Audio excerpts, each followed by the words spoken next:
Si Malakas at si Maganda.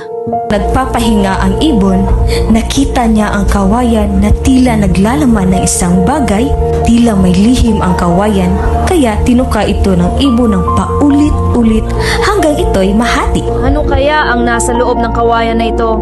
Sa pagbiyak ng kawayan, lumabas sina Malakas at Maganda, ang unang tao sa mundo. Ako si Malakas at ako ang magiging haligi ng mundong ito. At ako si Maganda, ang magbibigay ng buhay at kagandahan dito.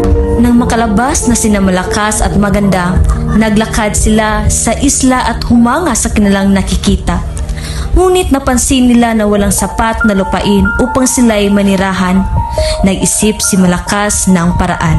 Kailangan nating bumuo ng mas malawak na lupa para tayo'y makapamuhay ng maayos. Tama ka, Malakas. Tutulungan kita sa paglikha ng bagong mundo. Ang mga bundok na ito ay magiging tahanan ng ating mga anak. At bibigyan ko sila ng mga puno at halaman upang masiguro ang kanilang kaligtasan. Matapos mabuo ang mga kalupaan, isinilang ni na Malakas at Maganda ang kanilang mga anak. Sila ang unang lahi ng mga taong ipinadala nila ang kanilang mga anak upang manirahan sa iba't ibang bahagi ng mundo at dahan-dahang napuno ng lupa ng mga tao.